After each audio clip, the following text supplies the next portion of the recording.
नमस्कार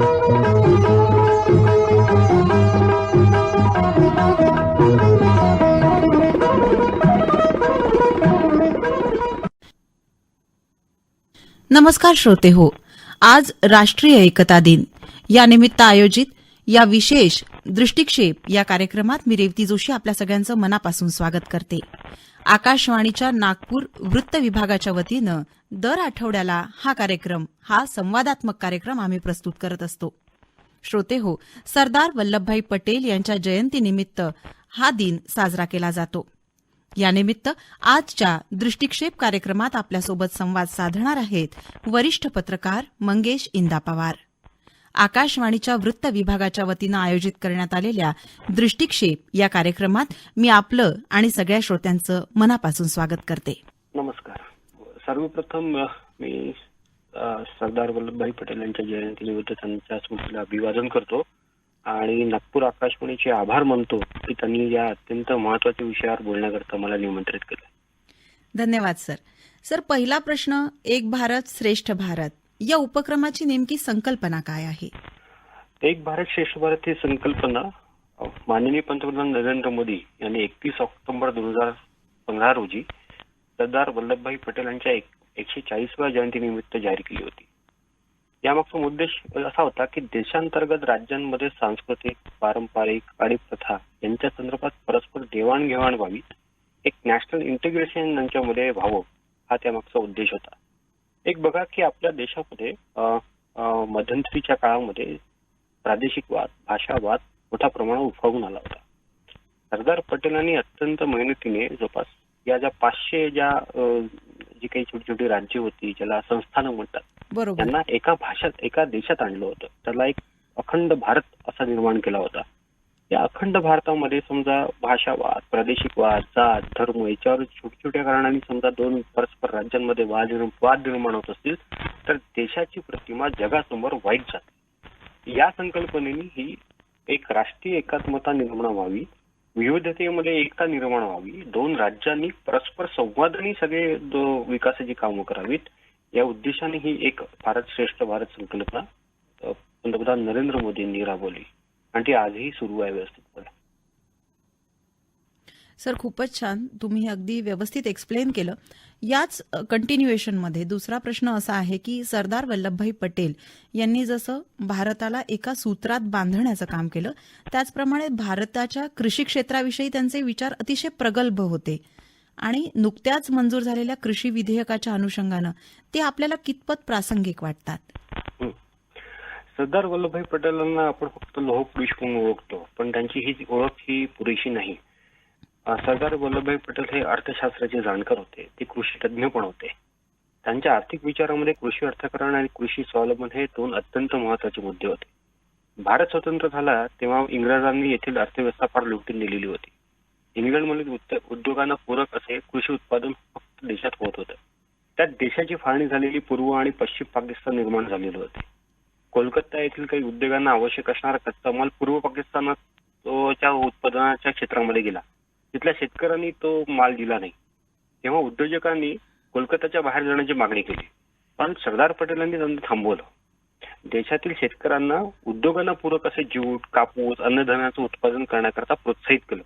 त्यासाठी विशेष योजना त्यांनी आखल्या होत्या. हे कृषी स्वावलंबन तयार करण्याचं जे काही कार्य आहे ते सरदार पटेलांनी त्यांच्या कार्यकाळात सुरू केलं होतं. आज देश अन्नधान्याच्या क्षेत्रात स्वाभिमानी झाला आहे, त्यामागे सरदार पटेलांचंच विजन आहे. तर कृषी विधेयकाच्या माध्यमाने आता शेतकऱ्यांना स्वाभिमानी करण्याचा प्रयत्न होतो आहे. एक अशी म्हण आहे की जो पिकवेल तोच विकेल, पण त्यास तसं इतके वर्षात इतके होत नव्हतं. जो एकाधिकार होता, बाजार समित्यांचा जो एकाधिकार होता, त्या एकाधिकारामुळे शेतकऱ्याचा त्यांचा माल ज्या दुसऱ्या बाजारपेठेत जिथे किंमत अधिक आहे तिथे विकता येत नव्हता. आता ही शेतकऱ्यांना स्वावलंबन करणारी तरतूद कृषी विधेयकात केलेली आहे. त्यामुळे आता शेतकरी ठराविक बाजारपेठेवर विसंबून न राहता देशातील कोणत्याही बाजारपेठेत जिथे मागणी व मोबदला अधिक मिळतो आहे तिथे माल विकू शकेल. तसेच देशाच्या आर्थिक प्रगतीला पूरक असणारे कृषी उत्पादने देखील आता शेतकऱ्याला घेता येणार आहे. त्यामुळे एक प्रकारे सरदार पटेलांचं जे एक कृषी अर्थकारणाचं एक विजन जे होतं ते या तिन्ही विधेयकामध्ये परावर्तित झालं असं मला वाटतं. अगदी बरोबर सर. कृषी विधेयकामध्ये सरदारजींचे जे विचार आहेत, कृषी विषयक विचार आहेत, ते परावर्तित झाले होते असं आपण म्हणता. भारतीय अर्थव्यवस्थेची चांगली जाण सरदारांना होती आणि त्याच अनुषंगानं ते एक वाक्य नेहमी म्हणत असत की अर्थव्यवस्था जर बळकट करायची असेल तर त्या काळचा एक एक आणा वाचवायलाच हवा.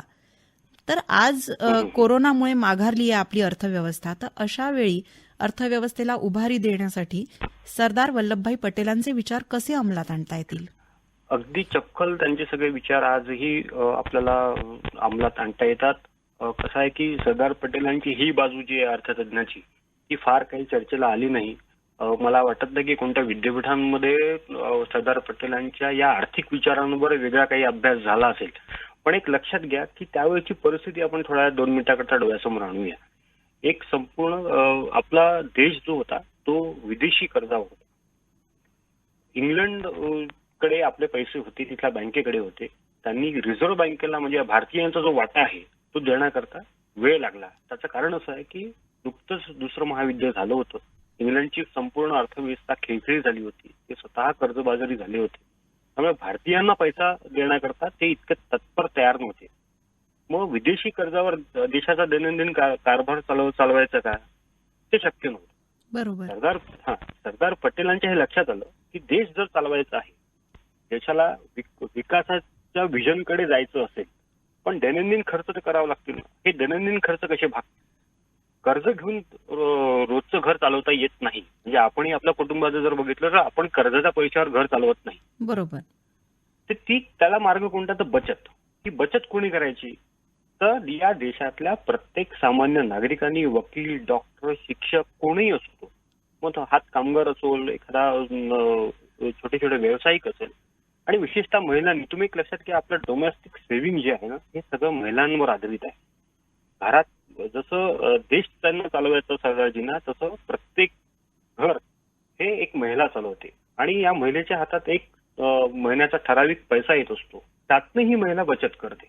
हा आदर्श महिलांचा सरदार पटेलांनी संपूर्ण भारतीयांसमोर ठेवला.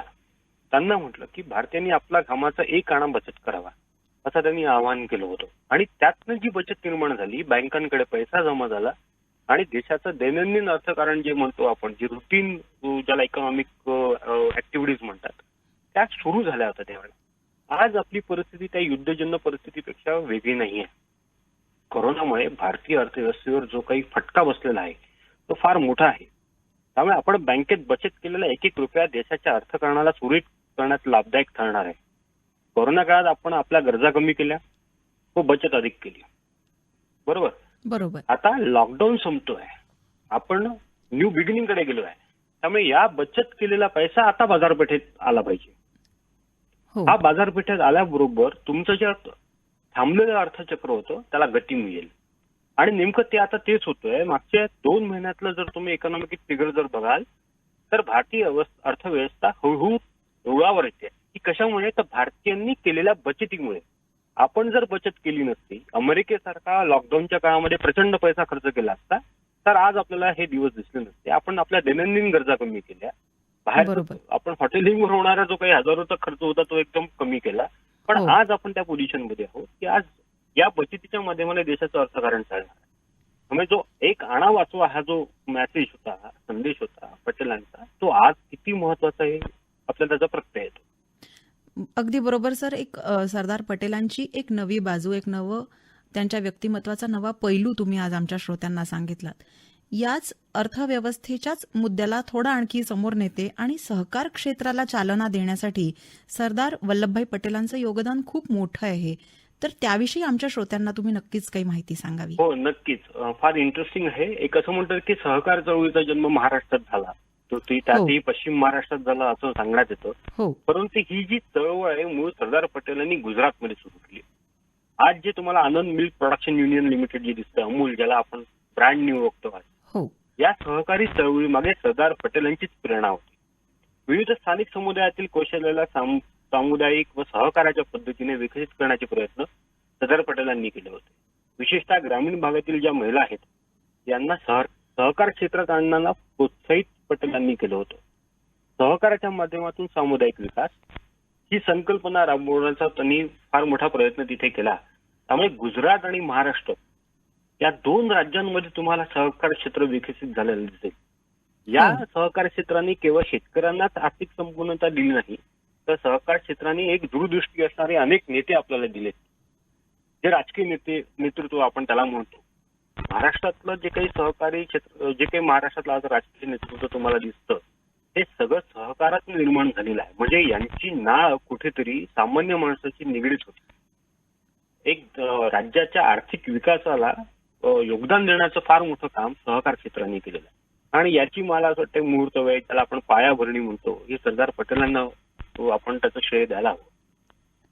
अगदी खरं सर.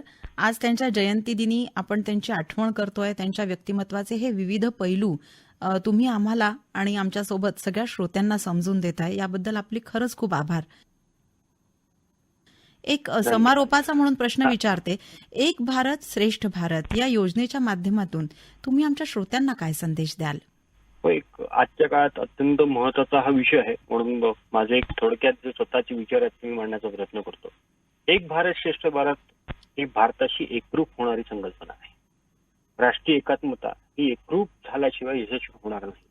विविध जाती, पंथ, धर्म, संप्रदाय आणि भाषा यांचा परस्पर समन्वय करणे आणि त्यांचा परस्पर संबंध असणे, परस्परांना पूरक असे वातावरण निर्माण होणे आजच्या काळाची गरज आहे असं मला वाटतं.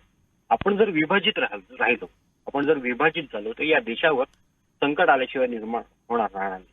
अनेक आंतरराष्ट्रीय समुदाय आपल्या देशाकडे वेगवेगळ्या दृष्टिकोनाने आज बघत असतात.